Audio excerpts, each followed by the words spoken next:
உம்மை நம்பி வந்தேன் நான் வெட்கப்படல, உம்தயை என்னை கைவிடல.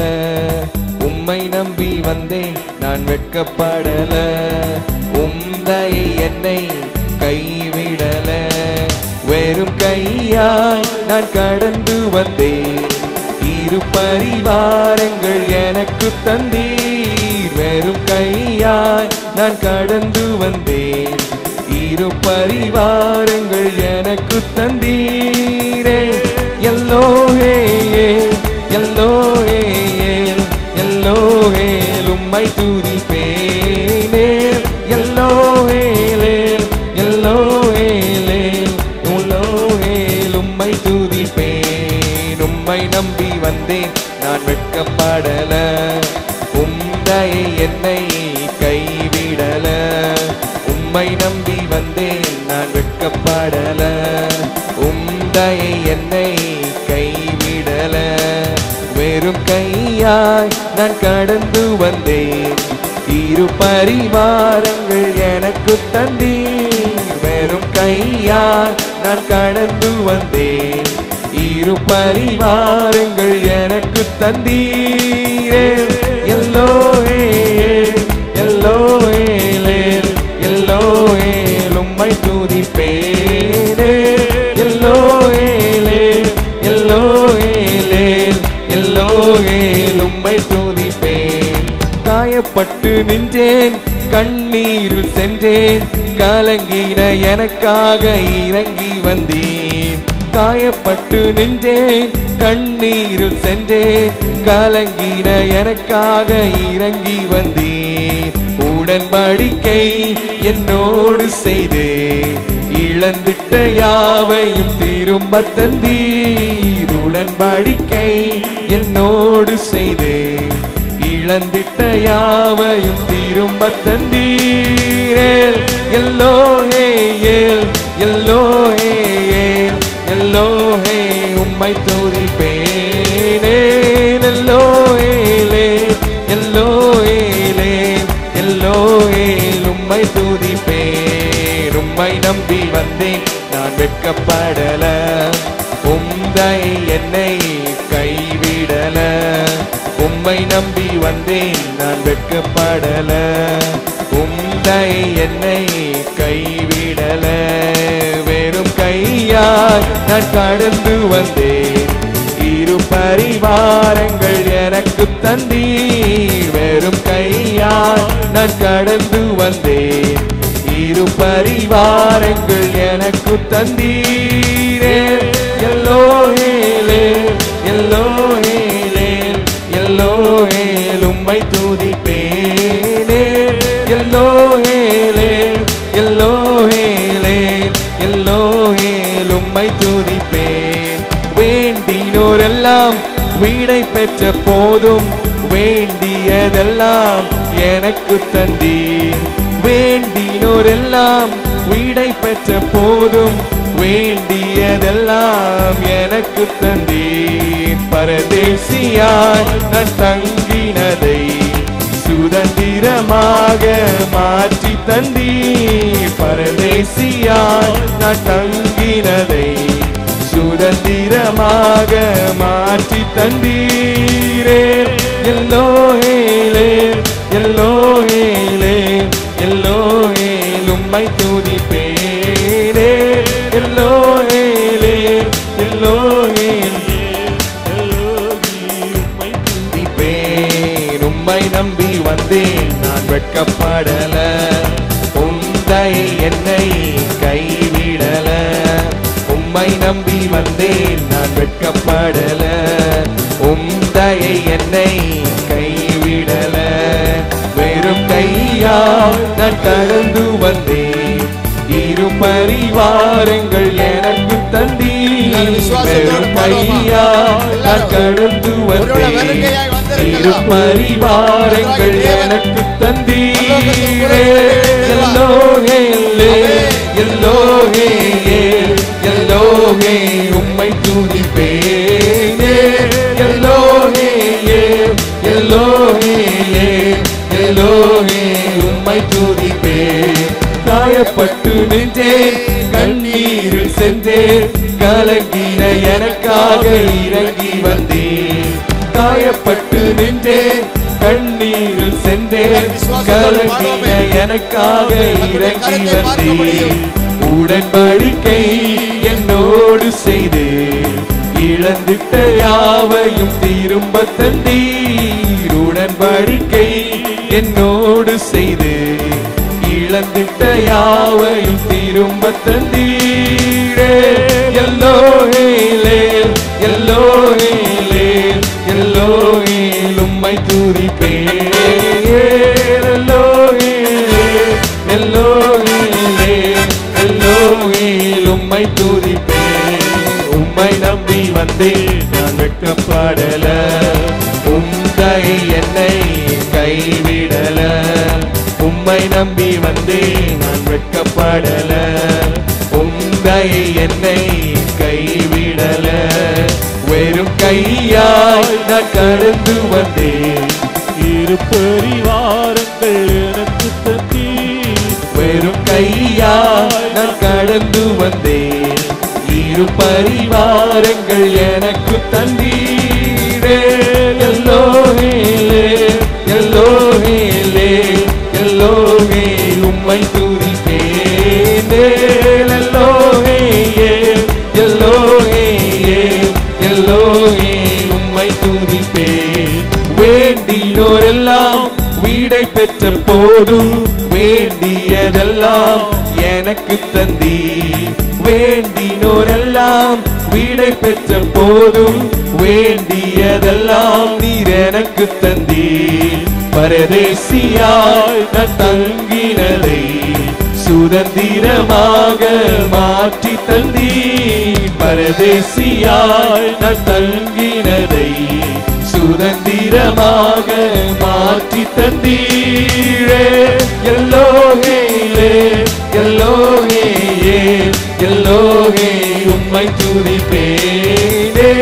எல்லோஹேலே எல்லோஹேலே எல்லோஹேல் உம்மை துதிப்பேன். உம்மை நம்பி வந்தேன் நான் வெட்கப்படல. உம்மை என்னை கைவிடல. உம்மை நம்பி வந்தேன் நான் வெட்கப்படல. உம்மை என்னை கைவிடல. வெறும் கையாய் நான் கடந்து வந்தேன். இரு பரிவாரங்கள் எனக்கு தந்தீர். வெறும் கையாய் நான் கடந்து வந்தேன். இரு பரிவாரங்கள் எனக்கு தந்தீரே. எல்லோஹேலே எல்லோஹேலே எல்லோஹேல் உம்மை துதிப்பேன். எல்லோஹேலே எல்லோஹேலே எல்லோஹேல் உம்மை துதிப்பேன். அல்லேலூயா அல்லேலூயா. உயிர் தெழுந்தவரும் உயிரோடு இருக்கிறவரும் மரித்தாலும் பிழைத்து அவரோடு கூட நித்திய காலமாய் நம்மை வாழ வைக்கிறவருமாகிய வல்லமையுள்ள தேவகுமாரனாகிய இயேசுவின் நாமத்தினால் கூடி வந்திருக்கிற திருச்சபை மக்களை வாழ்த்துகிறேன். அல்லேலூயா. ஸ்தோத்திரம். இந்த இடத்துல பிரசங்கிக்கிறதற்கு முன்பதாக அருமையான நாங்கள் பாசத்தோடு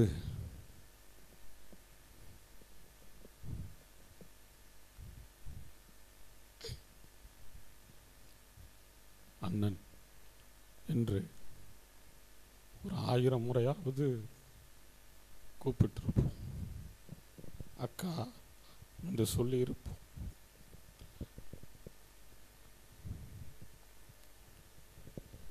மாமா மாமா என்று மழலை சத்தம் கேட்டிருப்போம். இந்த குடும்பத்தினால் கர்த்தருடைய நாமத்தின் மகிமைக்கென்று பல இடங்களில் அறிமுகப்படுத்தப்பட்டிருக்கிறோம், பயன்படுத்தப்பட்டிருக்கிறோம். எங்களுக்குள் இருக்கிற தேவ கிருபையை, எங்களுக்குள்ளே கர்த்தர் வைத்திருந்த அபிஷேக வல்லமையை, ஆவிக்குரிய வரங்களை அறிந்து கொள்ளுவதற்கு ஆண்டவர் இந்த அன்பான குடும்பத்தை அநேக இடங்களில் அநேக முறை பயன்படுத்தி இருக்கிறார். ஒரே ஒரு உதாரணத்தை மட்டும் சொல்ல வேண்டும் என்றால், ஒரு முறை திருநெல்வேலி மாவட்ட மாணவர் முகாமுக்கு சிறப்பு விருந்தினராக அழைக்கப்பட்டிருந்தோம் குடும்பமாக. எனக்கு எப்போதுமே அந்த நாட்களில் என் மீது இருக்கிற தன்னம்பிக்கையை விட, நல்ல கவனிங்க, என் மீது இருக்கிற, நீங்க கவனிக்கலங்கிறதுனால நான் சொல்லல, நான் சொல்ற வார்த்தையில அந்த விஷயத்துல அழுத்தம் கொடுக்க விரும்புறேன், அதனால திரும்ப சொல்றேன். என் மீது இருக்கிற தன்னம்பிக்கையை விட, நான் ஆராதிக்கிற தேவன் மேல் வைத்திருக்கிற விசுவாச நம்பிக்கையை விட, என்னை போல ஊழியம் செய்கிற இன்னொரு மனிதன் மேல நம்பிக்கை வைத்திருந்தேன். அந்த கூட்டத்துக்கு விசேஷம் என்ன அப்படின்னா, அபிஷேக ஆராதனை நடத்தி கூடி வருகிற மாணவ பிள்ளைகளை கர்த்தருடைய ஆவிக்குள்ளாக நடத்த வேண்டும். அதுதான் highlight, the very success point of the meeting. அப்போ நான் என்னோடு கூட இன்னொரு நண்பரை, இன்னொரு பாஸ்டரை அந்த குறிப்பிட்ட காரியத்திற்காக அழைத்து போயிருக்கிறேன். ஒருவரை குறித்து குறைவாக மதிப்பிடும்படிக்கோ, அல்லது என்னை உயர்த்தி பேசும்படிக்கோ, அல்லது இந்த இடத்திலே வாய்ப்பு கொடுத்த அண்ணனை முகஸ்துதி பண்ணும்படிக்கோ இதை நான் சொல்லாதபடிக்கு, உண்மையாகவே என் உள்ளத்தின் ஆழத்தில் இருக்கிற உண்மையை விளங்க பண்ணுவதற்காக இதை பேசுகிறேன் என்பதை கர்த்தர் அறிவார். அப்பொழுது அந்த இடத்துல கூட்டங்கள் நடக்கிறது.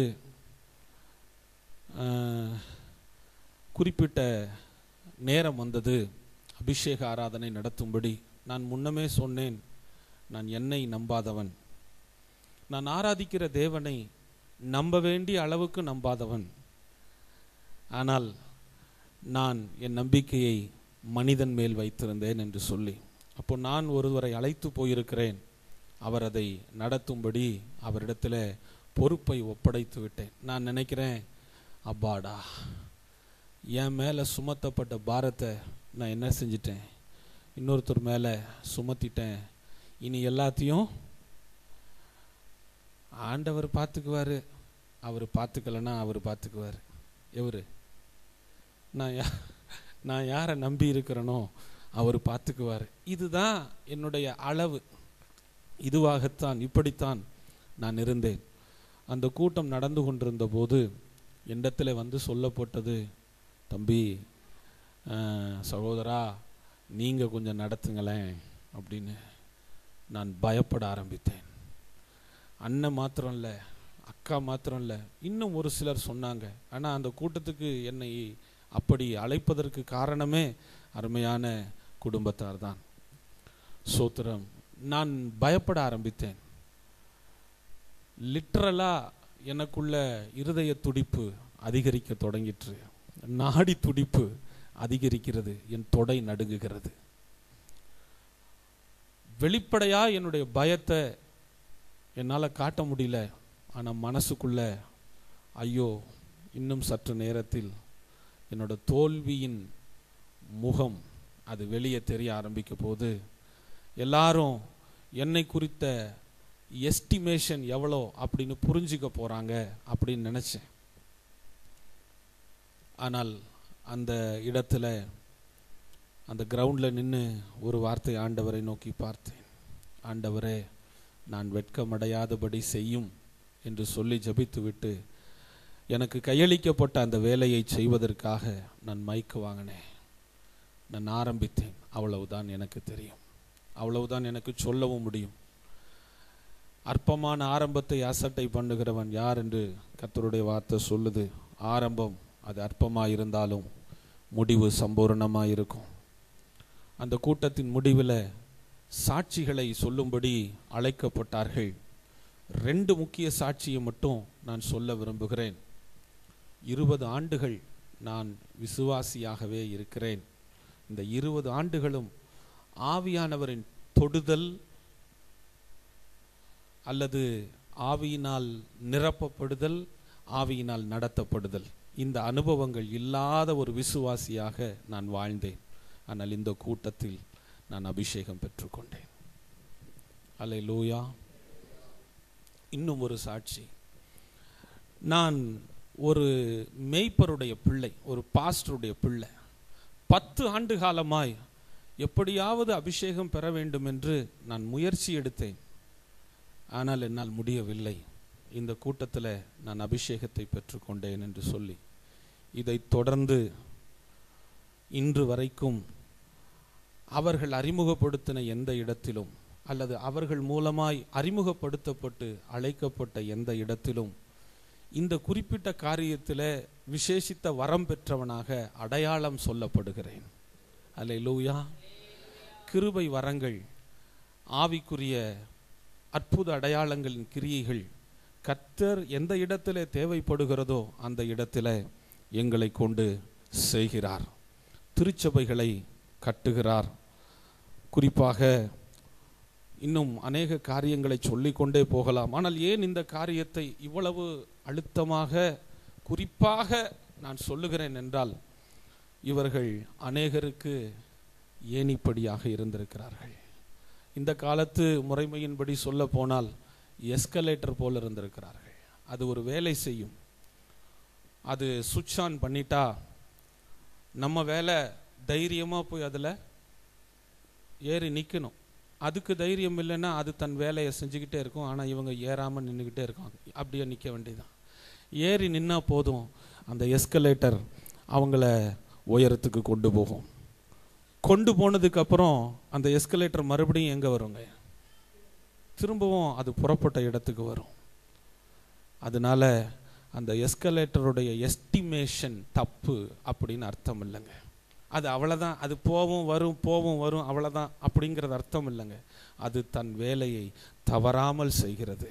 ஆமேன், அல்லேலூயா, ஸ்தோத்திரமாகவே இன்றைக்கு ஒரு சில ஆண்டுகளுக்கு பிறகு மீண்டுமாய் அவர்களோடு தொடர்பு கொள்ள ஆண்டவர் தந்த அருமையான வாய்ப்புக்காக நான் ஆண்டவருக்கு நன்றி சொல்லுகிறேன். இன்னும் ஒரு நல்ல விஷயம் சொன்னால் எனக்கு சந்தோஷமாக இருக்கும். இன்னைக்கு நான் போட்டிருக்கிற இந்த சட்டையும் பேண்ட்டும் கூட அவங்க வாங்கி கொடுத்தது. அந்த நாட்களிலே நாங்கள் ஊழியம் செய்யும் போது வருஷத்துக்கு ஒரு முறையாவது எனக்கு அவர்கள் வஸ்திரம் எடுத்து கொடுப்பது வழக்கமாக இருந்தது. நான் இதையெல்லாம் பிளான் பண்ணி கொண்டு வரல, யதார்த்தமாக நடந்தது.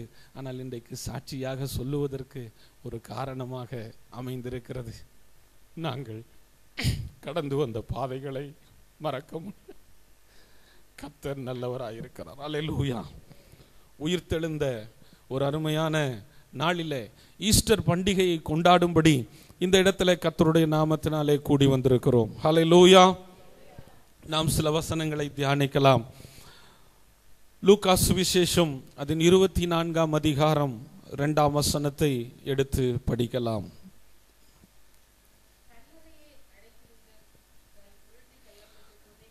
கல்லறையை அடைத்திருந்த கல் புரட்டி தள்ளப்பட்டிருந்ததை கண்டு. ஹல்லேலூயா, ஹல்லேலூயா. இந்த இடத்துல ஒரு குறிப்பிட்ட காரியத்தை நாம் கவனிக்க வேண்டும். ஒருவனும் ஒரு காலும் வைக்கப்பட்டிராத ஒரு கல்லறை என்று அந்த கல்லறையை குறித்து சத்தியவேதம் அறிமுகப்படுத்துகிறது. ஆனால் அந்த கல்லறை சுகந்த வர்க்கமிடும்படி கடந்து போன கிளையோப்பா மரியாளும் யாக்கோபின் தாயாகிய மரியாளும் இன்னும் ஒரு சகோதரியுமாக அங்கே கடந்து போன போது அது மூடப்பட்டிருந்த நிலையிலே இருந்ததை நாம் வேதத்திலே வாசித்து அறிகிறோம்.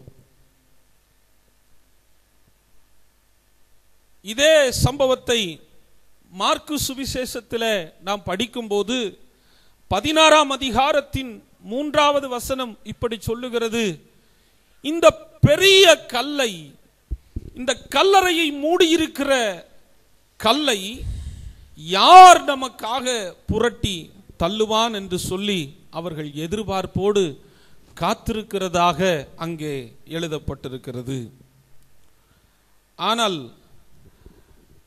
முடிவாக அவர்கள் யாருடைய உதவியும் இல்லாமலே அந்த கல்லறை திறக்கப்பட்டிருக்கிறதை அவர்கள் கண்டதாக நாம் வேத புத்தகத்தில் வாசித்து அறிகிறோம். இந்த கல்லறை திறக்கப்பட்டதினால்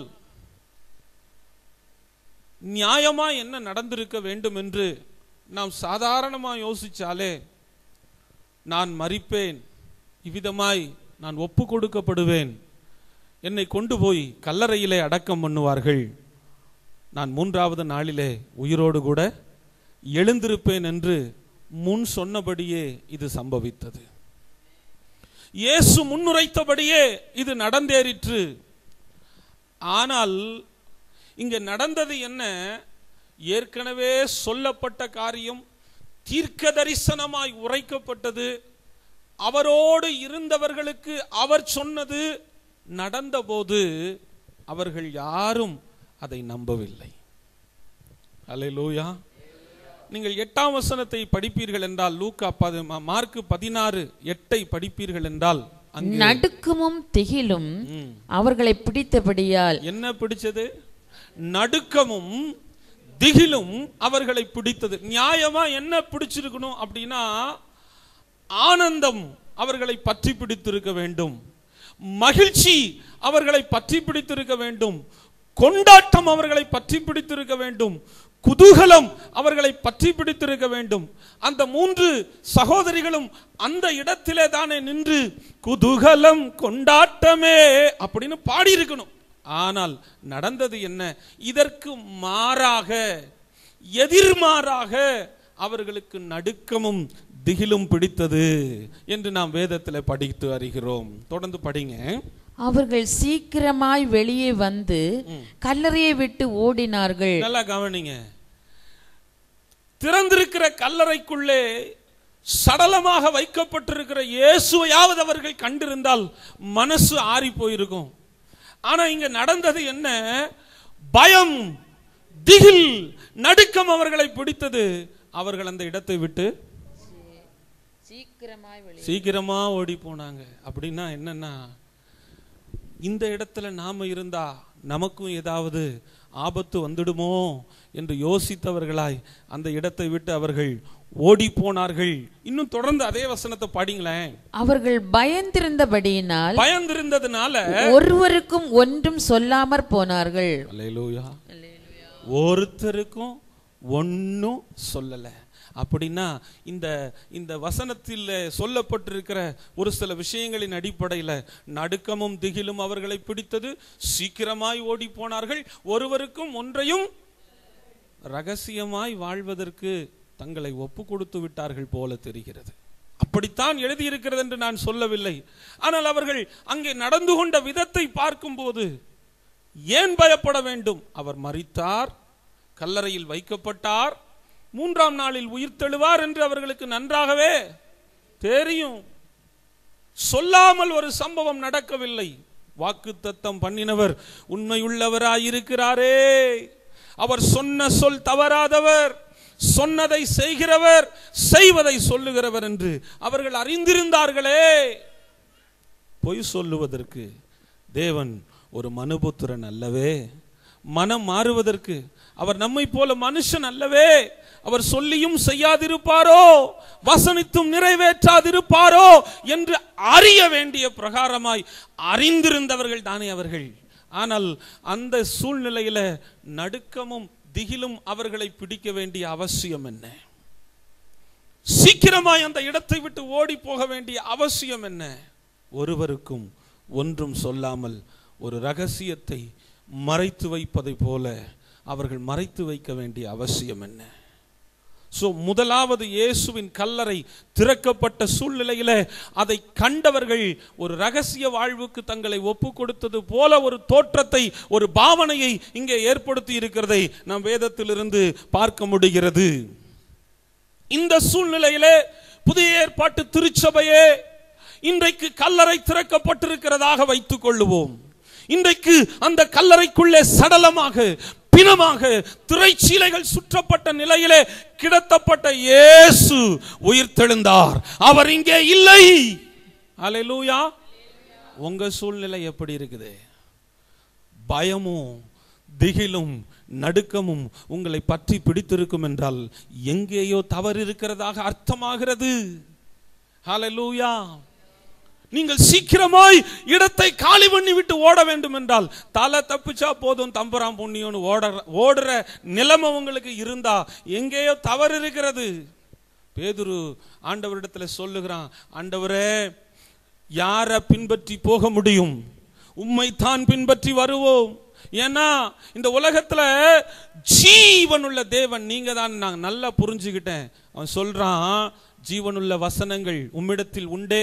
வேற மாதிரி ரொம்ப சிம்பிளா சொன்னா, எனக்கு வாழ்வு தரக்கூடிய வார்த்தை அது உங்ககிட்ட தான் இருக்குது. அதனால சாவிலும் உம்மை பின்பற்றி வருவதற்கு ஆயத்தமா இருக்கிறேன் என்று சொன்னவன். ஆண்டவர் சொன்னாரு, இன்றைக்கு சேவல் கூவுகிறதற்கு முன்னே நீ என்னை 3 தரம். ஆனா நம்மால ரொம்ப எக்ஸ்ட்ராடினரி, நம்மள மாதிரி தான். Extreme level of thinking, extreme level of doing something extraordinary is our principle, is our policy. அவர் சொன்னாரு, நீ 3 தடவை என்ன மறுதலிப்ப. நம்மால போனாரு, உட்கார்ந்தாரு, குளிர் காஞ்சாரு. உன் நிலைமை அப்பவே தெரியும். நீ அனலும் இல்லாம குளிரும் இல்லாம இந்த பக்கமா அந்த பக்கமான்னு இருக்கிற மதில் மேல இருக்கிற பூனை மாதிரி வாழ்ந்துட்டு இருக்கிறேன்னு. அப்படியாவது தெரியுமே உனக்கு, உன்னை பத்தி இடத்த விட்டு எஸ்கேப் ஆகி போயிருக்கலாம்ல. சோத்திரம், நான் யதார்த்தமா பேசுறேங்க. ஆனா அங்கேயே உட்காந்து குளிர் காஞ்சிட்டு 3 காரியத்தை செஞ்சாராம். நம்பர் 1, அவனை தெரியாதென்று சொல்லுங்க. அவரை தெரியாது, நான் தான் சிம்பிளா சொல்றேன். அவரை தெரியாதென்று மறுதலித்தான், சபித்தான், சத்தியம் பண்ணினான். அல்லேலூயா. கூடவே இருந்தவன், எல்லா இடங்களிலும் கூட போனவன், எல்லாம் அறிந்தவன். ஆனால் அவர் கையளிக்கப்பட்ட நிலையில் அவன் அப்படி நடந்து கொண்டான். இங்கே அவர் உயிரோடு எழுந்திருக்கிற நிலையில் இந்த மகதலேனா மரியாளிடத்திலிருந்து அவர் 7 பிசாசுகளை துரத்தி இருந்த நிலையில் அவளும் அவளோடு கூட வந்த யாக்கோபின் தாயாகிய மரியாள். இந்த யாக்கோபின் தாயாகிய மரியாள் யார் என்று கொஞ்சம் சிந்தித்து பார்க்கிற போது, புதிய ஏற்பாட்டு சரித்திரம் சொல்லுகிற ஒரு உண்மை நிலவரப்படி, இந்த இயேசு கிறிஸ்துவுக்கு பிறகு யோசேப்புக்கும் மரியாளுக்கும் நடந்து போன தாம்பத்திய வாழ்க்கையில பிறந்த ஒரு மகன்தான் யாக்கோபு என்பது நமக்கு விளங்குகிறதே. அப்படி என்றால் இந்த மரியாள் யாருங்க? இயேசு கிறிஸ்துவை இந்த உலகத்திற்கு உற்பத்தி பண்ணுவதற்கு தேவனால் தெரிந்து கொள்ளப்பட்ட பாத்திரமாயிருந்தவள். அல்லேலூயா, அல்லேலூயா. இன்னொரு சகோதரியை குறித்தும் சொல்லப்பட்டிருக்கிறது. இந்த நேரத்தில் பேர் ஞாபகத்துக்கு வரவில்லை. சலோமே என்கிற பெண் என்று ஐயா சொல்றாங்க. சோத்திர விஷயத்திற்கு வருவோம். இவளுக்கும் சூழ்நிலையை பாருங்க. பயம், திகில், நடுக்கம், சீக்கிரமா ஓடிப்போ, ஒருத்தருக்கும் ஒன்றும் சொல்லாத. இப்போ நாம் இந்த இடத்துல இருக்கிறோன்னு நான் உங்களை கொண்டு வந்து அந்த இடத்துல நிறுத்தி இருக்கிறேன். நான் என்ன செய்யணும் அப்படி நீங்க கேள்வி கேட்டீங்கன்னா, சந்திரகுமார் சாட்சி சொல்றாரு, ஐயா எனக்கு ஜுரம் வந்தா ஜெபிக்கணும்னு யோசிக்காதீங்கய்யா. இன்னைக்கு ஜுரம் இருக்கும், நாளைக்கு தன்னால போயிடும். மூக்கு இருக்கிற வரைக்கும் சளி இருக்கும், மாம்சம் இருக்கும் அளவும் அதனுள் நோவு இருக்கும். வாழ்க்கை இருக்கிற வரைக்கும் அந்த வாழ்க்கைக்குள் பிரச்சனை இருக்கும். ஆனால் இந்த ஒரே ஒரு வாழ்க்கையை முடிந்து போவதற்குள்ளாக எத்தனை பேர் வாழ்க்கைக்குள் கிறிஸ்துவை பிரவேசிக்க பண்ணி இருக்கிறாய் என்கிற கேள்விக்கு நீ உத்தரவாதம் சொல்ல முடியுமா? அல்லேலூயா. இப்ப நான் என்ன செய்யணுங்க? அவங்க அப்படி பண்ணிட்டாங்க, இப்ப அவங்கள பத்தி நம்ம கவலைப்பட்டு இருக்க முடியாது. பக்கத்துல பாருங்க எவ்வளவு இடம் காலியா இருக்குது. சரி, கொஞ்சம் பேர் ஊருக்கு போயிட்டாங்க. அட, நம்ம சர்ச் பில்டிங்கை விடுங்க, ஊரை சுத்தி பாருங்க. வெளியே போனா அதானே செய்ய போறோங்கிறீங்களா? நான் பார்வையோட போக்க வித்தியாசப்படுத்த சொல்றேன். உங்கள் கண்களை அகல திறந்து அழிந்து போகிற ஆத்துமாக்கள் மேல் உங்கள் கவனத்தை வச்சு பாருங்க. அல்லேலூயா. நமக்கு என்ன பிரச்சனை தெரியுமா? நான் போய் என்னத்தை பேசுறது, நான் போய் என்னத்தை சொல்றது? நான் சொன்னா கேட்பாங்களா? நான்லாம் பேச முடியுமா? சந்திரகுமார் பேசுனது நீங்க கேட்டீங்கல்ல, அவ்வளவுதாங்க. அல்லேலூயா. நான் சொல்றது புரியும்னு நினைக்கிறேன். அவ்வளவுதாங்க. அப்படின்னா என்னங்க? Just open up. நீங்க திறங்க, உன் வாயை விரிவா, நான் அதை நன்மையால நிரப்புவேன். நீ கெட்ட வார்த்தை ஒன்றும் பேச வேண்டாம். பக்தி விருத்திக்கு ஏதுவான நல்ல வார்த்தை உங்ககிட்ட இருக்குது இல்ல, ஏற்கனவே இருக்குது இல்ல, அதை மற்றவர்களுக்கு பிரயோஜனப்படுற மாதிரி பேசுங்க. அதுக்காக நீங்க உங்க வாயை திறங்க. அல்லேலூயா, அல்லேலூயா. பேசுங்க. ஃபர்ஸ்ட் சொன்னேன் ஜஸ்ட் ஓப்பன் அப், திறங்க. ரெண்டாவது சொல்றேன் பேசுங்க. மூணாவது சொல்றேன் அறிவியுங்கள். என்னத்தை அறிவிக்கணும்? என்னத்தை அறிஞ்சிருக்கிறீங்களோ அதை அறிவிச்சா போதும். எதை வரைக்கும் நான் தேறி இருக்கிறேனோ, பவுலே அதாங்க செஞ்சாரு. பவுல் கூட அதான் செஞ்சாரு. புதிய ஏற்பாட்டின் 14 நிருபங்களை எழுதின பவுல் 13 தானே எழுதினாரு, 14 எழுதலன்னு நினைக்க வேண்டாம். எபிரேயருக்கு எழுதின நிருபத்தையும் பவுல் தான் எழுதினார் என்பதற்கு ஒரே ஒரு ஆதாரத்தை சொல்லிவிட்டு விஷயத்துக்கு வருகிறேன். நீங்கள் கேஜேவி கிங் ஜேம்ஸ் வெர்ஷனை பார்த்தீங்கன்னா அங்க போட்டிருக்குது the epistle of Paul to Hebrew. Amen, hallelujah. So அநேக சரித்திர ஆதாரங்கள் சொல்லுகிற உண்மையின்படி எபிரேயருக்கு எழுதின நிருபத்தையும் பவுல் தான் எழுதி இருக்கிறார். சரி, நம்ம விஷயத்துக்கு வருவோம். இந்த 14 நிருபங்களை எழுதின பவுல் கூட என்ன சொல்லுகிறார் என்றால், நான் அடைந்தாயிற்று அல்லது முற்றிலும் தேறினவனானேன் என்று சொல்லுவதற்கில்லை. எதுவரைக்கும் தேறி இருக்கிறனோ, இப்ப நம்ம பேசிக்கிட்டு இருக்கிற விஷயத்தோட சம்பந்தப்படுத்தி பேசணும் அப்படின்னா, நான் எது வரைக்கும் அறிஞ்சிருக்கிறனோ, எனக்கு எது வரைக்கும் அறிவு இருக்கிறதோ, எது வரைக்கும் நான் முதிர்ச்சி அடைந்திருக்கிறேனோ, எது வரைக்கும் கற்று வைத்திருக்கிறேனோ, எது வரைக்கும் தெரிந்து வைத்திருக்கிறேனோ, அதை நான் மற்றவர்களுக்கு அறிவிக்க வேண்டிய அவசியம் எனக்கு இருக்கிறது. இல்லை என்றால் இப்படி ஒரு சாட்சி இங்கே வந்திருக்க வேண்டிய அவசியம் இருந்திருக்காது. அல்லேலூயா, ஸ்தோத்திரம். எத்தனை இளைஞர்கள், எத்தனை அருமையான வாலிப பிள்ளைகள் இங்கே இருக்கிறீர்கள். உங்கள் பணித்தலங்களிலே, உங்கள் பள்ளிக்கூடங்களிலே, கல்லூரிகளிலே, you start a small level of, a little level of prayer group that will bring a great result. I tell you today, நீங்க சாதாரணமா ஸ்டார்ட் பண்ணுங்க, ஒரு ஆளா ஸ்டார்ட் பண்ணுங்க. உங்களுக்கு புரிகிறதற்காக சொல்லுகிறேன். இன்னைக்கு நீங்க நினைத்து பார்க்கிற எத்தனையோ பெரிய பெரிய ஸ்தாபனங்களின் ஆரம்பங்கள் எல்லாம் சாதாரண நிலைமையில ஒரு சின்ன விளம்பரம் கூட இல்லாம உருவாக்கப்பட்டதுதான். அல்லேலூயா. ரூத் கிளாடிஸ் என்கிற பெண்ணை பற்றி உங்களுக்கு சொல்ல விரும்புகிறேன். அந்த பெண்ணுக்கு இடுப்புக்கு கீழே செயலற்று போய்விட்டது. அவ பிறக்கும் போதே அப்படியா இல்ல இடையில அப்படியாங்கிறது எனக்கு தெரியல. ஆனால் இது நடந்த உண்மை சம்பவம். இந்த பொண்ணுக்கு எப்பவுமே ஒரு கேள்வி. என்ன கேள்வி? ஏன் ஆண்டவர் என்ன இப்படி படைச்சார்? ஏன் ஆண்டவருக்கு என் மேல மட்டும் இப்படி ஒரு காரியத்தை செய்ய வேண்டும் என்கிற எண்ணம். அங்க பாருங்க, அவங்க எல்லாம் நல்லா இருக்கிறாங்க, உடனே அங்க பாக்குறீங்க. இங்க பாருங்க, இப்போ இங்க பாருங்க, இவங்க எல்லாம் இப்படி இருக்கிறாங்க. இப்படி யாரை குறித்தாவது நல்ல விஷயங்களை சொல்லுவதும், தன்னை பற்றி ஒரு இழிவான அல்லது தன்னுடைய சுய மதிப்பீடு, தன்னை குறித்து தனக்கே இருக்கிற சுய மதிப்பீட்டின் அளவு குறைவாகவும் இருக்கிறதாக அவள் எண்ணிக்கொண்டாள். ஒரு நாள் சர்ச்சுக்கு போனாங்களாம். அந்த சர்ச்சில் பிரசங்கியார் பிரசங்கம் பண்ணாராம். ஆண்டவர் ஏன் என்னை இப்படி படைச்சாரு, ஆண்டவர் ஏன் என்னை இப்படி படைச்சாருன்னு கேள்வி கேட்கிறியேம்மா. ஆண்டவர் உன்னை இதுவரைக்கும் படைச்சு இவ்வளவு தூரம் வச்சிருக்கிறாரு, இதுவரைக்கும் நீ அவருக்காக என்ன செஞ்ச? ஜவஹர்லால் நேரு ஒரு முறை கேட்டாராம், நாடு உனக்கு என்ன செய்தது என்று கேட்கிறத நிறுத்து, நீ நாட்டுக்காக என்ன செஞ்சன்னு கேட்டுப்பாரு. அப்படி ஒரு கேள்வி கேட்டாராம். நான் 2ஆம் கிளாஸ் படிக்கும் போது படிச்சது. அதனாலதான் மனிதருள் மாணிக்கம் அப்படிங்கிற பேர் அவருக்கு வந்துச்சு.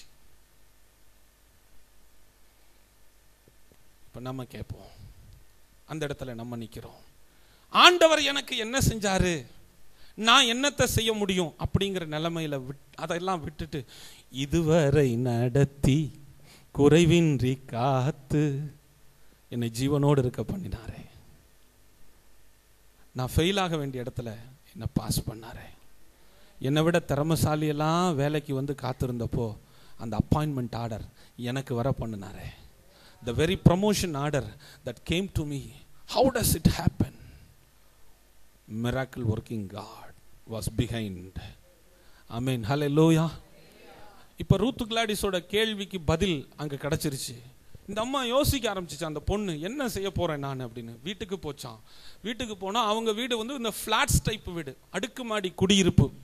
இந்த மாடி வீட்டில் போய் அப்படி அந்த வீல் சேரில் உட்காந்து அப்படியே கவனிக்கும் போது அந்த ஜன்னல் கண்ணுக்கு பட்டுச்சான். உடனே ஒரு நோட் பேட் எடுத்து எழுத ஆரம்பிச்சாங்களாம். வசனமா எழுது, எனக்கு போக முடியாது, பிரயாணம் பண்ண முடியாது, ஒரு மனுஷனோட தயவு இல்லாமல் என்னால் என்னுடைய சொந்த வேலையவே செஞ்சுக்கிட முடியாது. நோ ப்ராப்ளம், செய்யும்படி உன் கைக்கு நேரிடுகிறது எதுவோ அதை உன் பலத்தோட செய்.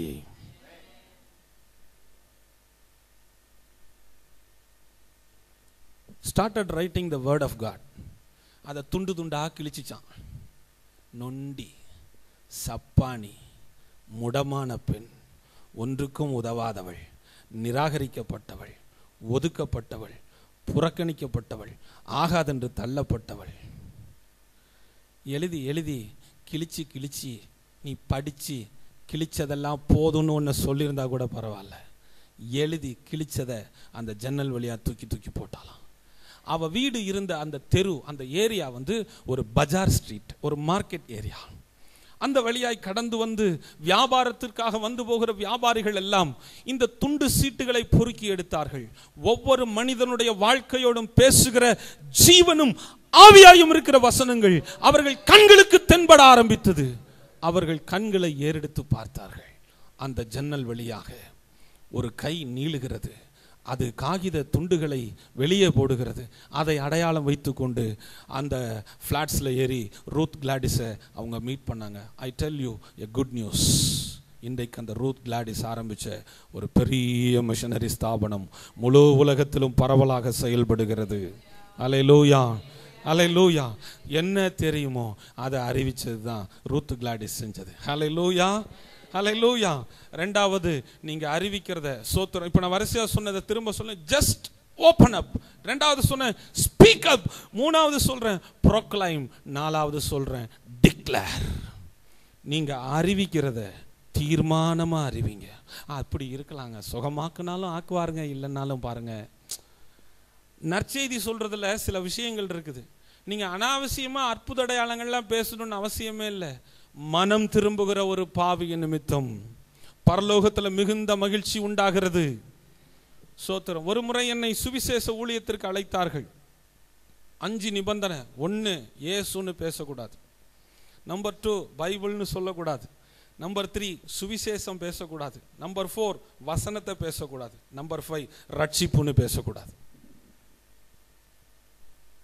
அப்ப நான் சொன்னேன், அப்ப நான் இங்க வந்திருக்க கூடாது.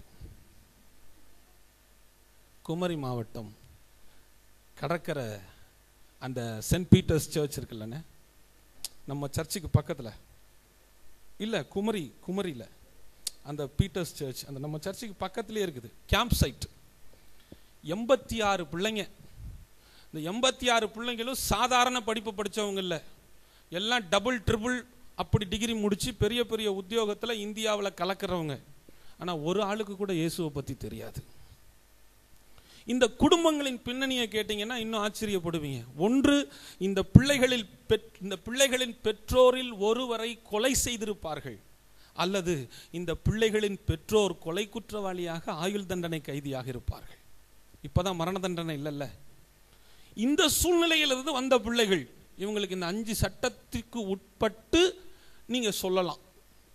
பர்சனாலிட்டி டெவலப்மெண்ட், கேரக்டர் டெவலப்மெண்ட், விவேகானந்தர், அன்னை தெரசா, அப்படி பேசிக்கிட்டே வரும்போது 10ஓட 1 11, அத்தோட இயேசுவும் 1ன்னு நீங்க பேசலான்னு சொன்னாங்க. அந்த கூட்டத்தோட இனாகுரல் ஃபங்க்ஷன் ஸ்டார்டட். அப்போ அவங்க வழக்கத்தின்படி சில சம்பிரதாய காரியங்களை செஞ்சு பேருக்கு ஒரு ஜெபம் பண்ணி என்னிடத்தில் கொடுத்தார்கள். நான் ஆரம்பித்தேன். லூக்கா 2ஆம் அதிகாரம் 11ஆம் வசனம். பயப்படாதிருங்கள், இதோ எல்லா ஜனத்துக்கும் மிகுந்த மகிழ்ச்சியை உண்டாக்கும் நற்செய்தியை நான் உங்களுக்கு அறிவிக்கிறேன். இதை ஏன் நான் அந்த இடத்துல பேசணும்? சம்பந்தமே இல்லாம நீங்க யோசிக்கிறீங்க, இவர் என்னடா கிறிஸ்துமஸ் போய் அங்க சொல்லிக்கிட்டு இருக்கிறாரு. காரணம் இருக்குது. அந்த கூட்டத்தோட கான்செப்ட், அந்த கேம்போட கான்செப்டே ஆனந்தம். ஒரு அல்லேலூயா சொல்ல மாட்டீங்களா? இப்ப நான் பேசின இந்த வார்த்தையில் ஆனந்தம் இருக்குதா? எல்லா ஜனத்துக்கும் மகிழ்ச்சியை உண்டாக்கும் நற்செய்தி ஒன்று இருக்கிறது. அது என்ன நற்செய்தி தெரியுமா? கர்த்தராகிய இயேசு கிறிஸ்து பிறந்திருக்கிறார். அல்லேலூயா, சோத்திரம். அந்த கூட்டத்தின் முடிவு செய்தியும் நானாகத்தான் இருந்தேன், நான் தான் கொடுத்தேன். அந்த முடிவு செய்தியில 86 பிள்ளைகளும் ஒப்பு கொடுத்து என் பெயரை போட்டு எழுதி கொடுத்திருந்தார்கள். இந்த கூட்டத்தில் வந்து என்கிட்ட 5 சட்டம் போட்டாருன்னு சொன்னனே, ஒரு ஐயா, அந்த ஐயா பெஞ்சில் பின்னாடி சேர்ல அப்படி சரிஞ்சு உட்கார்ந்துட்டார். அவர் கண்களிலிருந்து நீர்த்தாரைகள் ஓடுகிறது. அவர் சொன்னாரு, தம்பி, எங்களால் செய்ய முடியாததை, நாங்கள் செய்யக்கூடாததை இந்த 3 நாள் கேம்பில் நீங்கள் செஞ்சு முடிச்சிட்டீங்க. விளைவு என்ன அப்படின்னா, என்னை பெருமைப்படுத்துவதற்காக சத்தியமாக இதை சொல்லவில்லை. என் சத்தியபரனை நான் அறிந்திருக்கிற வரையிலும் அறிவிக்கிறதற்கு, தீர்மானமாய் அறிவிக்கிறதற்கு, பேசுவதற்கு என் வாயை திறந்த போது என் வாயை பயன்படுத்தி கர்த்தர் தம்முடைய வாயாக அதை மாற்றி ஜனத்தோடு பேசினார். அவ்வளவுதான் விஷயம். ஹல்லேலூயா. நடந்தது என்ன தெரியுமா? என் பெற்றோரை கொலை செய்தவனை பழிவாங்க வேண்டும் என்கிற உத்தேசத்தோடு கடந்த சில வருடங்களாக சுற்றி திரிந்த பார்த்திபன் என்கிற ராமநாதபுரம் கமுதி என்கிற இடத்தைச் சேர்ந்த ஒரு இளைஞன் எனக்கு எழுதி கொடுத்திருந்தான். அண்ணன், பிஎஸ்சி பிசிக்ஸ் படிக்கிறேன், என் பெற்றோரை கொலை செய்தவனை பழி வாங்க வேண்டும் என்கிற பழி உணர்ச்சியோட நான் கங்கணம் கட்டி கொண்டு திரிந்தேன். ஆனால் உங்களுடைய உபதேசத்தினால் என் மனதிலே மாற்றமடைந்து எவனை பழி வாங்கணும்னு நினைச்சனோ அவன் வீட்டில் போய் சாப்பிடுற அளவுக்கு நான் அவனோடு சமாதானமாக இருக்கிறேன். ஹல்லேலூயா, ஹல்லேலூயா. ஒரு கல்லறை திறக்கப்பட்டதினால் ஒரு மனிதன் சோத்திரம் கொலை முயற்சியிலிருந்து கூட அவனை சோத்திரம் காப்பாற்ற முடியும். ஆமென், ஹல்லேலூயா. ஆண்டவர் என்ன பேசுனேன் அவன்கிட்டனா, பழி வாங்குதல் எனக்குரியதுன்னு கர்த்தர் சொல்றாருப்பா, நான் பார்த்துக்குவேன், நான் பதில் செய்வேன்னு சொல்றாரு. சோத்திரம். நீ பழி வாங்கணும்னு நினைக்கிறியா அப்படின்னு கை தூக்க சொன்னான். ஆமா, பழி வாங்கணும்னு நிறைய பேர் கை தூக்குறாங்க. சங்கீதம் 149 சொல்லியிருக்குது. சோத்திரம். 6-7 வசனங்களை படிங்க.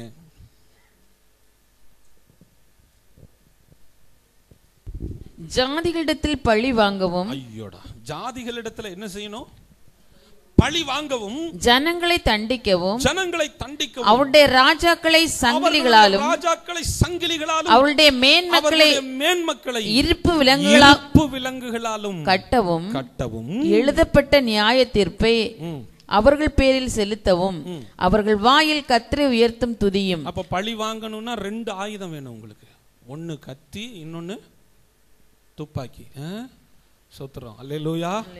2 ஆயுதம். அது என்னவா? அவர்கள் வாயில் கர்த்தரை உயர்த்தும் துதியும், அவர்கள் கையில் இருபுறமும் கருக்குள்ள பட்டயமும் இருக்கும். அல்லேலூயா. இது 2 உங்க கையில, உங்க வாயில சோத்திரம் கர்த்தருடைய வேதமும், உங்க கையில அவருடைய பட்டயமும், ஆவியின் பட்டயமாகிய வேத வசனமும் இருக்கும் என்று சொன்னால் நீங்க சும்மா இருந்து நானே தேவன் என்று அறிந்து கொள்வீர்கள். அமெரிக்கையும் நம்பிக்கையும் உங்க பலனா இருக்கும். ஆனா முடிவில் கர்த்தருடைய நியாய தீர்ப்பை நீங்கள் கட்டாயம் பார்ப்பீர்கள். ஹல்லேலூயா. இப்ப நாம இந்த முதல் போர்ஷன்ல என்ன பார்க்கிறோம் அப்படின்னா, கோ ஸ்பெல் காஸ்பல் ஒர்க். ஹல்லேலூயா. சோத்திரம். முதல்ல என்ன செய்ய போறோம்? Open up. Number 2 speak up. Number 3 proclaim. Number 4 declare. Number 5 gospel. That is gospel. Amen. Hallelujah. ஒரு கல்லறை திறந்துருச்சு. நம்ம எல்லாருக்கும் அது தெரிஞ்சிருச்சு. என்ன தெரிஞ்சிருச்சோ அதை சொல்றதுக்கு வாயை திறக்கணும். ஐயோ, இது ஒன்றும் கட்டுக்கதை இல்லைங்க. இயேசு கிறிஸ்துவின் கல்லறை திறந்திருக்கிறது என்பதற்கு சரித்திரம் சான்றளிக்கிறது. இயேசு கிறிஸ்துவின் கல்லறை திறந்திருக்கிறது என்பதற்கு விஞ்ஞானம் சான்றளிக்கிறது. இயேசு கிறிஸ்துவின் கல்லறை திறந்திருக்கிறது என்பதற்கு அரசியல் ஆதாரமாக இருக்கிறது. இயேசு கிறிஸ்துவின் கல்லறை திறந்திருக்கிறது என்பதற்கு ஆட்சியாளர்களும் ஆதாரமாக இருக்கிறார்கள். அல்லேலூயா. இயேசு கிறிஸ்துவின் கல்லறை திறந்துதான் இருக்கிறது என்பதற்கு நானும் உயிரோடு இருக்கிறேன். இயேசு கிறிஸ்துவின் கல்லறை திறந்துதான் இருக்கிறது என்பதற்கு கல்லறையை திறந்து உயிரோடு எழுந்தவரும் இன்றைக்கும் ஜீவனுள்ள தேவனாய் இருக்கிறார். அல்லேலூயா. அந்த கல்லறை திறந்தது அது மாத்திரமல்ல, அவர் ஜீவனோடு தான் இருக்கிறார் என்பதற்கு அவர் எனக்கு வாக்கு பண்ணி இருக்கிறார். இந்த உலகத்தில் நீ உயிரோடு இருக்கிற நாளெல்லாம் நான் உன்னோட இருந்து உன்னை நடத்துவேன். நீ மரிச்சாலும் பிழைச்சி என்னோட நித்திய காலமாய் வாழ்வதற்கு நான் உனக்கு அனுகிரகம் பண்ணுவேன். நித்திய ஜீவனை அளிப்பேன் என்பதே அவர் நமக்கு தந்த வாக்கு தத்தம். ஹல்லேலூயா. நம்பர் 2, இந்த மார்க்கு சுவிசேஷம் 16ஆம் அதிகாரம் 9வது வசனத்தையும் 11, 13 வசனத்தையும் நம்ம படிக்கும்போது அங்க ஒரு சம்பவம் சொல்லப்பட்டிருக்கிறது. வாரத்தின் முதல் நாள் அதிகாலையிலே இயேசு எழுந்திருந்த பின்பு மகதலேனா மரியாளுக்கு முதல் தரிசனமானார். அவர் உயிரோடு இருக்கிறார் என்றும் அவளுக்கு காணப்பட்டார் என்றும் அவர்கள் கேட்ட பொழுது நம்பவில்லை. அல்லேலூயா. இந்த செய்தி அறிவிக்கப்படுகிறது.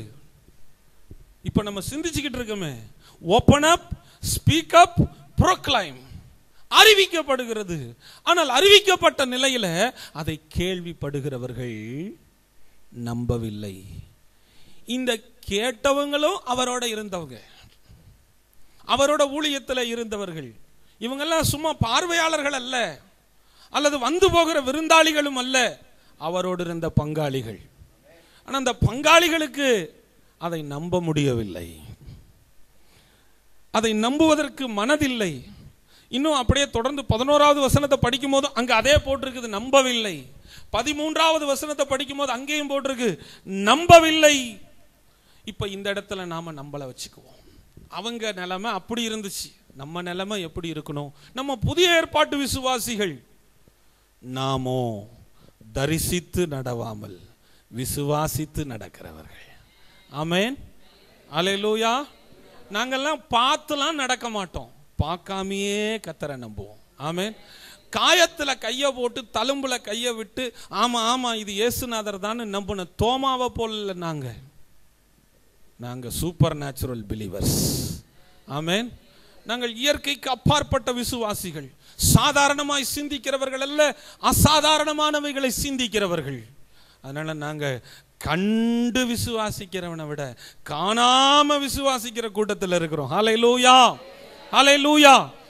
அப்போ இவங்க ஏன் நம்பல அப்படின்னா, ஆண்டவர் முன்னாடி சொன்னதை இந்த நாளிலே நடந்து முடிந்த சம்பவங்களின் அடிப்படையில் காண்கிற ஜனங்களுக்கு அதை விசுவாசிக்க நம்புவதற்கு ஏதுவில்லாமல் போயிற்று என்பதுதான் அங்க நிதர்சனமான உண்மை. புதிய ஏற்பாட்டு விசுவாசியே, விசுவாசம் என்பது என்ன? எபிரேயர் 11:6 படி விசுவாசமானது நம்பப்படுகிறவைகளின் உறுதியும் காணப்படாதவைகளின் நிச்சயமுமாயிருக்கிறது. அப்போ இயேசு உயிர்த்தெழுந்தார் என்பது நம்பப்படுகிறதும் காணப்படாததுமான உண்மை.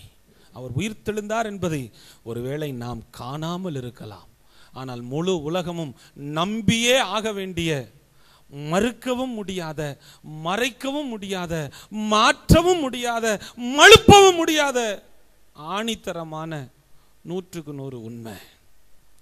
ஹல்லேலூயா.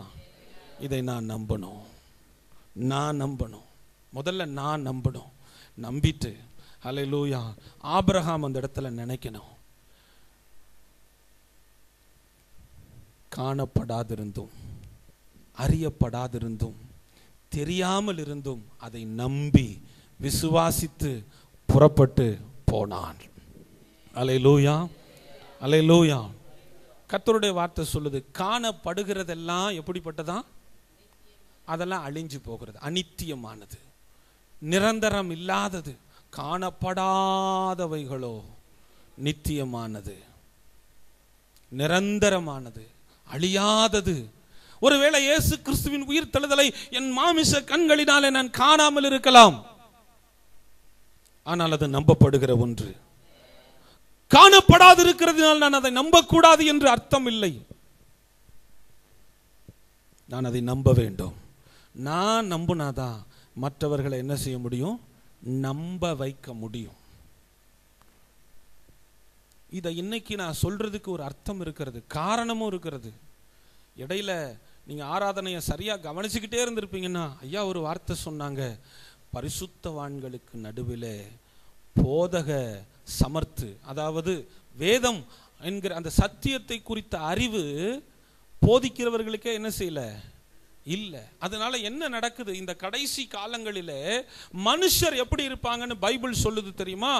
தற்பிரியராயும், ஆமென், தற்புகழ்ச்சியை விரும்புகிறவராயும், வீண் பெருமை பேசுகிறவர்களாயும், வீண் அலுவற்காரர்களாயும், பொருளாசைக்காரராயும், போஜன பிரியராயும், காமவிகாரத்துக்கு ஏதுவானவைகளை செய்கிறவர்களாயும், களியாட்டுக்கள் சிற்றின்பங்களிலே பிரியப்படுகிறவர்களாயும், வேசித்தனம் பண்ணுகிறவர்களாயும், விக்கிரக ஆராதனைக்காரர்களாயும் இருப்பார்கள் என்று சொல்லுகிறது. இந்த கடைசி காலங்களிலே நான் இந்த சத்தியத்தை சத்தியம் என்று நம்ப வேண்டும். இதை தெரிஞ்சுதான் முன்னாடியே தீர்க்க தரிசனம் சொல்லிட்டாங்க. சத்தியம் என்ன ஆயிடுச்சான்னு தெரியுமா? தள்ளுபடி ஆயிடுச்சு, தள்ளுபடி ஆயிடுச்சு. இன்னைக்கு நீங்க தள்ளுபடியை எவ்வளவுதான் விரும்பினாலும் அந்த தள்ளுபடி செய்யப்பட்ட பொருளுக்கு நீங்க கொடுக்கிற மதிப்பு எப்படி இருக்குது? தள்ளுபடியை எவ்வளவு வேணா விரும்புவீங்க. ஒரு பேண்ட் வாங்கினா ஒரு பேண்ட் இலவசம்னு சொன்னா உடனே போய் அந்த பேண்ட்டை எடுப்பீங்க, தைப்பீங்க, தைச்சி போடும்போது யோசிப்பீங்க, இது ஒண்ணுக்கு ஒன்று இலவசமா வாங்கினது தானே. ஒருவேளை ஓல்டு ஸ்டாக்காக இருக்கலாம், நீங்கள் பீட்டர் இங்கிலாண்டே போட்டாலும் அது ஒருவேளை ஒன்றுக்கு ஒன்று கிடைச்சதுனால ஓல்டு ஸ்டாக்காக இருக்கலாமோ, ஸ்டாக்கு கிளியரன்ஸுக்காக கொடுத்ததா இருக்கலாமோ. இதெல்லாம் வருதா வரலையா உங்கள் நினப்பில்?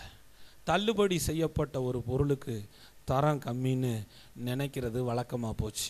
வார்த்தை சொல்லுது, சத்தியம் தள்ளுபடி ஆயிற்று. தீர்க்கதரிசி சொல்லுகிறான், நீங்கள் நீதிக்கென்று விதை விதையுங்கள், தயவுக்கு ஒத்ததாய் அறுப்பு அருங்கள். அப்போ என்ன செய்யணும்? நான் சத்தியத்தை வாங்கணும், அதுக்கு கிரயம் செலுத்தணும். அதுக்கு நான் என்ன கிரயம் செலுத்த போறேன்?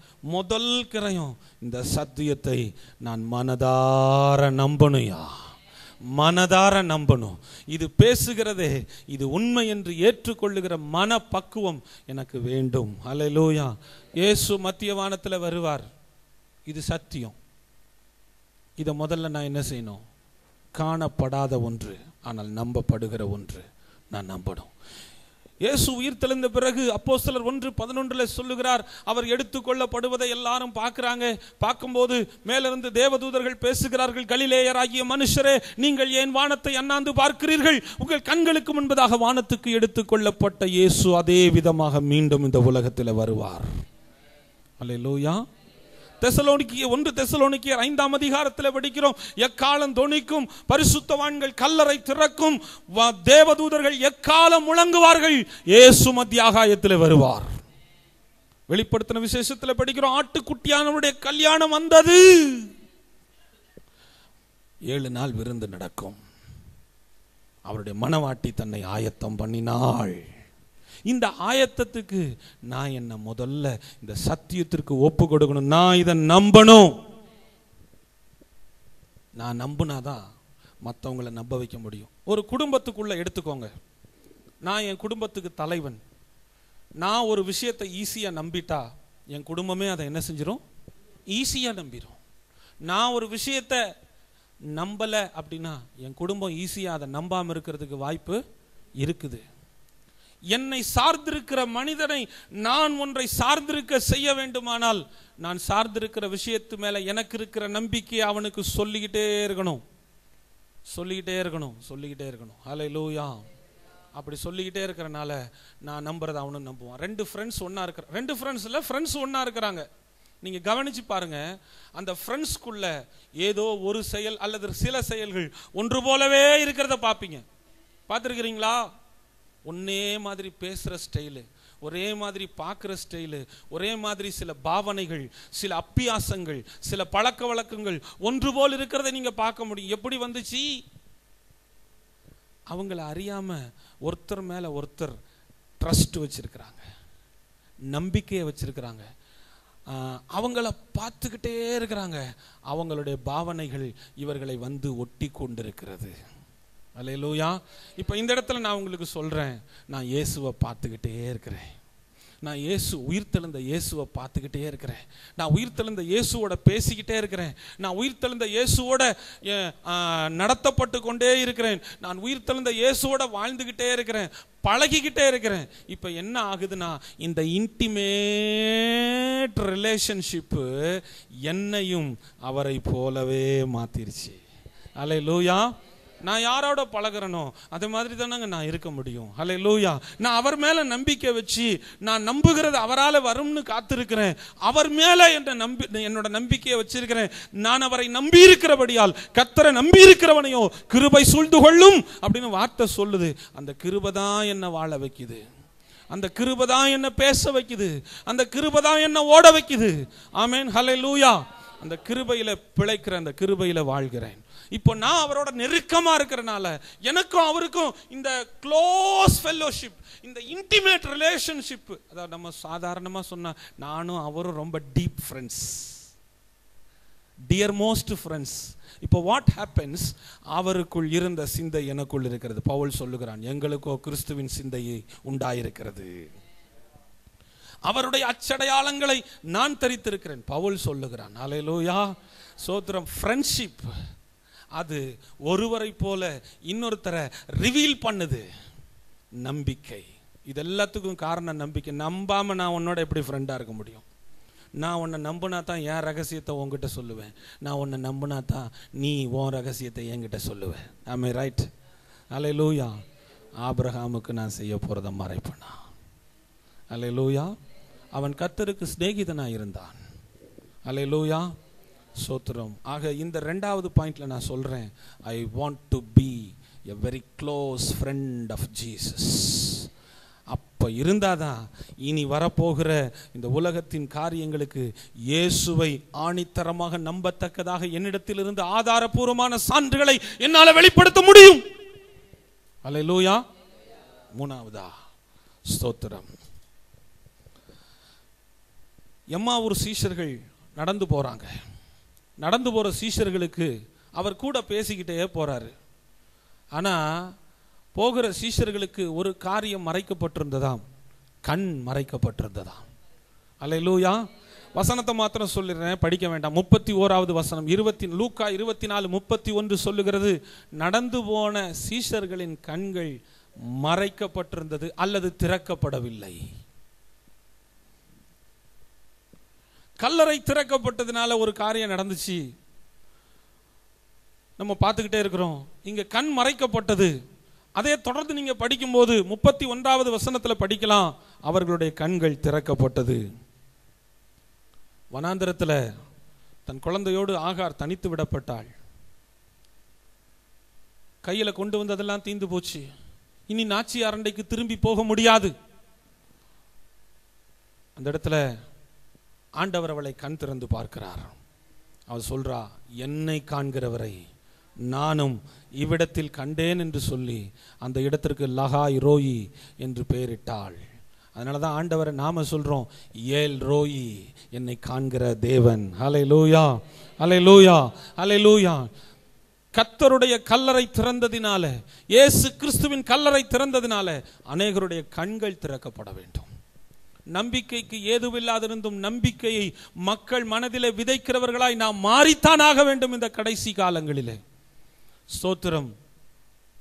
மூன்றாவதாக, அநேகருடைய கண்கள் திறக்கப்படுவதற்கு நான் காரணமா இருந்தே ஆக வேண்டும். அல்லேலூயா, அல்லேலூயா. அப்படின்னா எப்படி நம்ம ஆபரேஷன் பண்ற டாக்டரா மாறிடலாமா? அல்லேலூயா. பவுல் சொல்றார், என் வாழ்க்கையை பாருங்க, அது திறந்த புஸ்தகம். இதை படிச்சுட்டு மகாத்மா காந்தி ரிப்பீட் அடிச்சார், என் வாழ்க்கையும் பாருங்க, அதுவும் திறந்த புஸ்தகமா இருக்குது. அல்லேலூயா. உதாரணத்துக்காக சுருக்கமா ஒன்று சொல்லிடுறேன். இந்த மகாத்மா கிட்ட வந்து ஒரு அம்மா கம்ப்ளைண்ட் பண்ணிச்சான், என் பையன் எப்போ பார்த்தாலும் ஸ்வீட்டு சாப்பிட்றான், நீர் சொன்னீர்னா அவன் கேட்பான் அப்படின்னு. அவர் சொன்னாரா, சரிம்மா போயிட்டு ஒரு வாரம் கழிச்சு வா அப்படின்னு. இந்த அம்மா டென்ஷன் ஆயிடுச்சு. சரி, ஆனாலும் பெரியவர் சொல்றாரு, அதனால போயிட்டு ஒரு வாரம் கழிச்சு திரும்பி வந்துச்சான். திரும்பி வந்தவுடனே அந்த பையனை கூப்பிட்டு புத்தி சொன்னாரான், தம்பி ஸ்வீட்டு சாப்பிடாதப்பா, உடம்புக்கு நல்லதில்லை அப்படின்னு. இந்த அம்மா இப்போ ரொம்ப கோவப்பட்டு, ஏன் சாமி இதை நீ போன வாரமே சொல்லியிருக்கலாம்ல அப்படின்னு கேட்டுச்சான். அப்போ அவர் சொன்னாராம், என் அனுபவத்தில் இல்லாத ஒன்றை நான் உபதேசமாக போதிக்கக்கூடாது. போன வாரம் நீ வரும்போது நானும் நிறையா ஸ்வீட் சாப்பிட்ற பழக்கம் உள்ளவனாக இருந்தேன். அதனால் அவனுக்கு புத்தி சொல்கிற தகுதி எனக்கு இல்லாமல் இருந்துச்சு. இந்த வாரம் நீ அவனை கூட்டிட்டு வான்னு சொன்னனே, இந்த இடைப்பட்ட நாட்களில் நானும் ஸ்வீட்டு சாப்பிடாமல் இருக்கிறதுக்கு பழகிக்கிட்டேன், பயிற்சி எடுத்துக்கிட்டேன். உன் கண்ணை நான் திறக்கணும்னா என் கண்ணு திறந்துருக்கான்னு நான் பார்க்கணும்யா. அல்லேலூயா, அல்லேலூயா. இன்னும் ஒரே ஒரு நிமிஷத்தில் நான் முடிக்க விரும்புகிறேன். அல்லேலூயா. 45வது வசனத்தில் நீங்கள் படிச்சிங்கன்னா அவங்களுடைய மனசு திறந்துச்சின்னு போட்டிருக்கு. கல்லறை திறந்துச்சு, கண்ணு திறந்துச்சு, 3வது மனசு திறந்துச்சு. இந்த மனம் திறக்கப்பட்ட நிலையில் அவங்க அதுக்கு முன்னாடி என்ன யோசிக்கிறாங்களாம்? 37வது வசனத்தை பார்த்தீங்கன்னா, கலங்கினார்கள், பயந்தார்கள். எல்லாமே எதிர்மறை தான். நம்மால் நடந்தது நடக்க போதுன்னு தெரிஞ்சா கூட அந்த நடக்க போற விஷயத்துக்கு மேல என்ன இல்லை? நம்பிக்கை இல்லை. கர்த்தர் வருவாருன்னு தெரியும், ஆனாலும் வருவாரா வரமாட்டாருன்னு நம்பிக்கை இல்லை. எடுத்துக்கொள்ளுவார்னு தெரியும், ஆனாலும் தெரிஞ்சாலும் அந்த விஷயத்துக்கு மேல என்ன இல்லை? நம்பிக்கை இல்லை. பரலோகம் இருக்குதுன்னு நல்லா தெரியும், ஆனா பரலோகத்து மேல கேட்டா வசனம், பரலோக ராஜ்யம் உங்களிடத்தில் வந்திருக்கிறதேன்னு இயேசு ஏற்கனவே சொல்லிட்டாரு. அது ஏற்கனவே நம்ம வாழ்க்கைக்குள்ள இருக்குதான். சரி, அந்த உபதேசத்துக்கு நம்ம போக வேணாம், நம்ம விஷயத்துக்கு வரும். மனசு திறந்துருச்சு.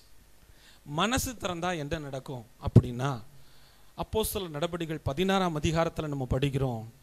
அங்க அவர்கள் டெய்லி செய்யற மாதிரி அந்த ஆற்றங்கரைக்கு போய் அவங்க 2 பாட்டை பாடி டேமரன் எல்லாம் அடிச்சு சோத்திரம் ஒரு நற்செய்தியை சொல்றாங்க. கேட்கிறவங்க கேட்கட்டும், கேளாதிருக்கிறவன் கேளாதிருக்கட்டும்னு. அந்த நேரத்தில் அந்த இடத்துல ரத்தாம்பரம் விற்கிறவளும் தியத்தீரா ஊராளுமாகிய லீதியாள் வந்து வசனத்தை கேட்டா. நடந்தது என்ன? கர்த்தர் அவள் இருதயத்தை திறந்தார். இருதயம் திறந்துச்சு. சொல்லுங்க.